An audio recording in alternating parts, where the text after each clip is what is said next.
This is Mel Thompson, and this is a podcast and a series of podcasts about political risk.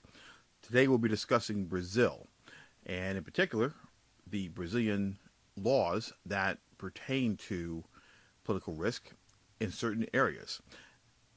The foreign direct investment and foreign business opportunities that are in Brazil can only be described as incredibly plentiful. As far back as 2001, the Brazilian Chamber of Deputies approved legislation that would further restrict foreign ownership of land along Brazil's borders within the Amazon. Plentiful, but restricted. The clear intent was to protect the very environment that is the driving force behind many opportunities in Brazil. This is a great idea. You cannot let your major, shall we say, your major drawing card, your major gem be soiled by unfettered access and destruction for just to make a dollar, because then nobody else will be able to make a dollar. So therefore, the Amazon is something that is very much a key focus of legislation in Brazil, as far as environmental regulations and protections, which I do support. The legislation in question um, should not be looked upon as a burden. It's the legislation that came after that which is a problem, and the intent of that.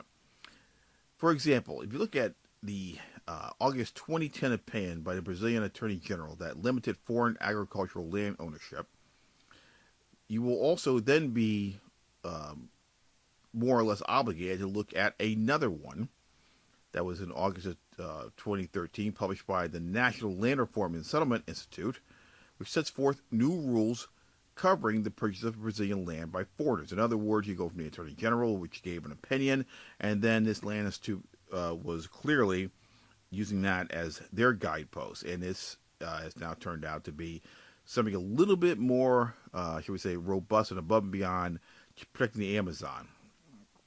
Taking together these two moves, if you will, these two pieces of these two writings seem less of a long-term political risk, in that they appear to be intended to act as environmental protection laws. However, the underlying concern is not the intent on the face of these particular writings, legislation, and um, uh, uh, this other item that was published by this Land Institute.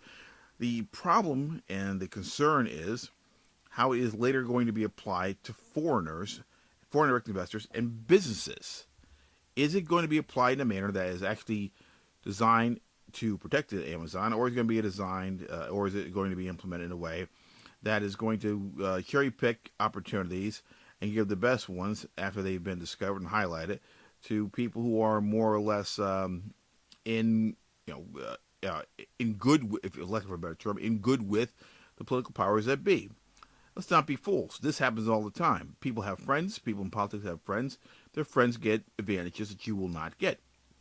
Is the nature of the beast, no matter what country you're in, whether you're a foreign national or a national. It is the way of the world. And people who don't understand that or don't want to accept that are not going to ever really totally understand what a true political risk is.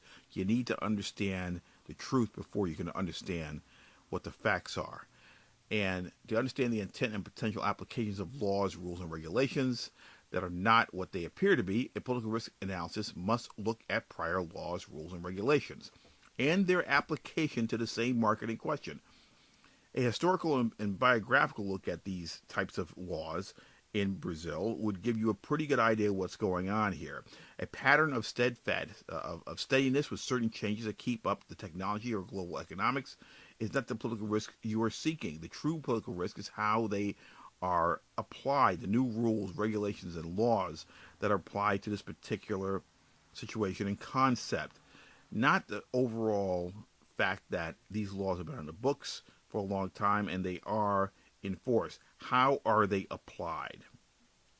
The restrictions on land control are just one example. Brazil has continued to limit foreign control in other key industries. Most notably, Brazil has instituted foreign control of domestic airline companies to a maximum of 20%. The legislation that would have increased the control to 49% has not been acted on, and even though it was introduced in 2009.